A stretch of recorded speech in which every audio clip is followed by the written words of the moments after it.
Hello.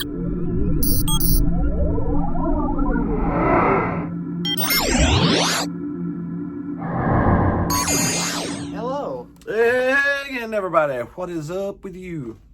We are back For some college football. for some more college football. Week 2. We are actually into week 2 of real football again.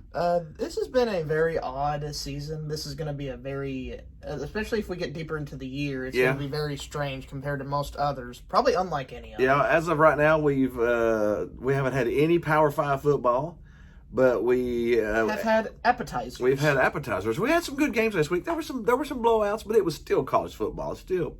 College football is college football. It was some good college football. Right now, we have 2 of the Power 5 that are starting tomorrow. Saturday. Which is the ACC and the Big 12. And the Big 12 are starting tomorrow. The ACC still got a couple weeks from this Saturday that they're going to be playing. The Big 10 and the Pac-12 haven't said yet, but I think rumor it's is not official. It's not official. It's just rumor is they're meeting this week to talk about how quick they can start.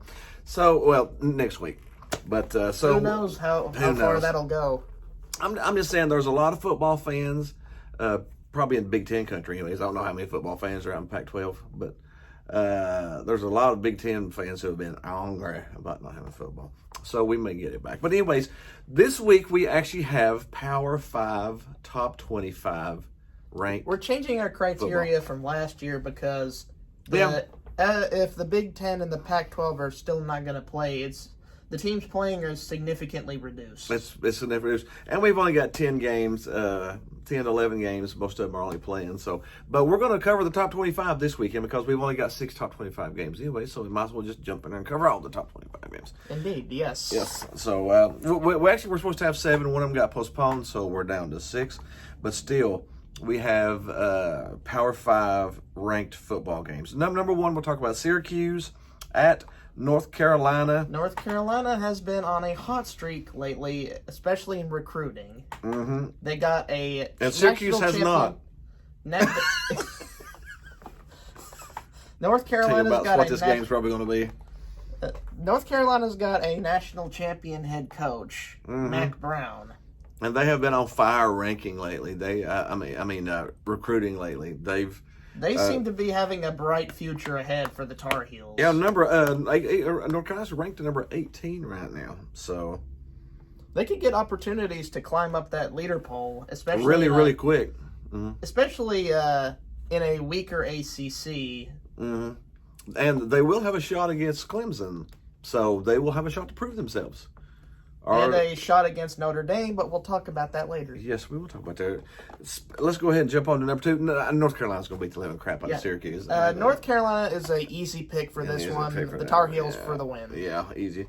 Next we got the Louisiana Raging Cajuns. This isn't LSU. This is the Raging Cajuns. We don't have this good of a matchup yet. Louisiana at Iowa State. Iowa State being ranked number 23. I feel like that's an easy win for the Cyclones. I feel like it is too. I don't think it's going to be the big blowout as North Carolina. North Carolina will probably win by 25 or 30 points. I think this is more of a 10 to 15 point game, but I still think they win it. Yeah, I can agree with that. The Cajuns are scrappy. They're a scrappy team, so they'll put up a little bit of fight, but it won't last that long. We got Duke at Notre Dame. Now, here's where we mention Notre Dame. Explain Notre Dame. Notre Dame is an actual independent school. As far as a school, they are not a member of any conference. Now, in their men's basketball, they are a member of the ACC. They play all of their conference games are ACC conference games. Notre Dame football is a floater. They normally play some Pac-12 games, some ACC, some Big 12 games every now and then. We'll slide in one Big Ten team every now and then. Or maybe one SEC team every now and then. You never know.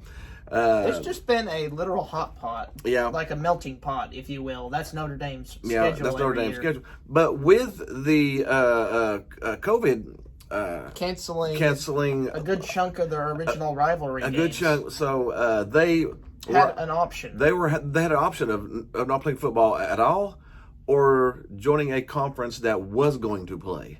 So their choice was to join the ACC this season. To join the ACC this season, since their basketball did anyways. So Notre Dame will be playing a ACC conference schedule for the first time in like 100 years. It's forever. So it's actually going to be pretty cool to see that. So starting right off the bat, they get Duke. Duke is down this year. They're a really well coached team by volunteer coordinator that you know more than I. Yes, Cutcliffe, who was Peyton Manning's offense coordinator and Eli Manning's offense coordinator at Ole Miss. So he is a very smart person.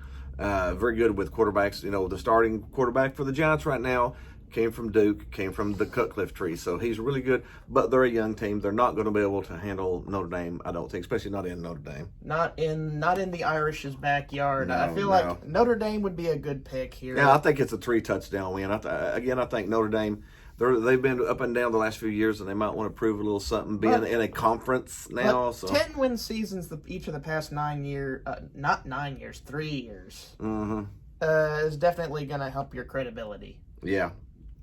So we got Notre Dame in that one, probably 21 plus points. We got Missouri State versus, again, this isn't Missouri, this is Missouri State, at Oklahoma. That's pretty much it's the easiest pick, I think. That's the easiest pick of the week, yeah. Oklahoma by 40? Maybe 50. Lincoln Riley, the head coach of Oklahoma, just got a recent payday. And this isn't the playoffs yet. This ain't the playoffs. No. So they'll put up 40, 50 points and who knows how many points their defense will give up, though? No, I don't. Missouri State is a really not good. I mean, they're a good team, but they're not on the level. They're not Oklahoma level, no. This is the FCS team playing the high-tier, high-level team like Oklahoma. Yeah, we didn't mention Notre Dame's ranked number 10. Oklahoma is ranked number 5 in the nation. So you got a FCS team playing the number 5 team in the nation. So it's going to be ugly. It's going to be ugly. It's going to be a beatdown. It's going to be a beatdown quick. And then we have the number 1 ranked Clemson Tigers on the road for week 1. Against Wake Forest. No, Wake doesn't have a chance, I don't think. It's another one of those kind of games. I don't think it's going to be as bad as the Missouri State-Oklahoma game, but it's still going to be pretty bad. It's still going to be 30-plus points probably, yeah. Clemson's been flexing over the ACC the past 5 years, so I doubt anything will change. You got Trevor, who is the projected number 1 pick in the draft. And a Heisman favorite. Clemson's ranked number 1 coming out of here. Clemson, you would think, would want to start fast. Of course, this is a weird year, so we really don't know. Again, we're guessing this first week because we haven't had the lead-up, haven't had the good practices, haven't had the good scrimmages up to this point. Like I said before, football is plenty different this year. But you know what it is? It's still football. Okay, so yeah, Clemson should win that one by 30-plus. They're probably still a little upset about losing the title to that magnificent offense at LSU last year. That's honestly, I'm not an LSU fan. I don't hate LSU, but I'm not a rah-rah fan of LSU.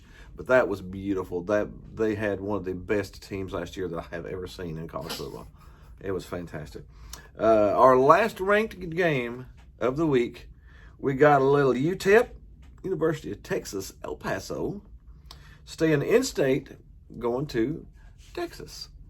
It's this is the scenario we're looking at, Dad. It's pretty much a little brother looking up to a bigger brother here. Mm-hmm. Yep. And UTEP, them Miners, against the Longhorns in Texas's backyard. I doubt they. No, this is probably the second easiest one to pick behind the Oklahoma one.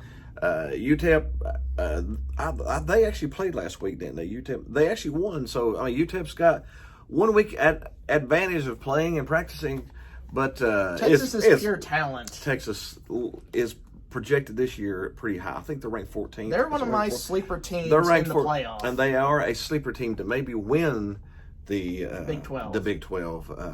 So the Red River Showdown this year. Hook 'em? Is this how you do it? I think so. The River Showdown is going to be very interesting this year with Okie and Texas having high expectations. Because probably that's gonna break in the ratings for the Big 12. The one who wins that one is probably in the playoffs. I mean, that's how big a game that's probably going to be. Unless one of them ends like with Unless an somebody undefeated falls season, or Yeah. like one of them has one loss. Yeah. But that's going to be a big game for the Big 12 later down the road. But this game right here, UTEP and Texas, it's going to be a blowout, and it's probably going to be a Texas's. It's 40-plus points probably too. Probably yeah. a 40-point win for the Longhorns. Yeah, the only really the closest game we've got this week is the Raging Cajun Louisiana at Iowa State. That's probably a 10, 15-point game. Other than that, the rest of them are 20 to 30 and 40-point games. But it's still ranked college football. And next week we'll have even more ranked college football. And we pray that everything goes smoothly this week again. Everything went pretty good last week. Smooth sailing from here sailing. on out. Let's hope for that. Maybe we get some fans in the stadiums after week 2 or 3. You know, More fans. More fans. Yeah. So we are excited. Hopefully the future is bright from here on out. We can have more spectators at the games. We can have more football games to and overall just have more fun. I want a big gulp of a hot dog. Oh, but yeah, that's it. That is it for college football week 2. Next week we'll probably have even more games to talk about. We will cover these games next week. And we will recap these. We didn't recap last week because it was just a bunch of non-ranked blowouts. It was just fun to talk about them. But next week we'll recap these, and then we'll try to cover at least the top 10 again. It depends on how many games they are. We might dip into the top 20 or something. But anyways, that's it. We hope you had some fun. Be sure to hit the subscribe button, hit the like button here somewhere. Comment down below and see what you think about this upcoming week. Yeah, tell us what you think. And hit the groovy baby button over here. Somewhere over my head. Somewhere over. Anyways, have a good week. See you next week.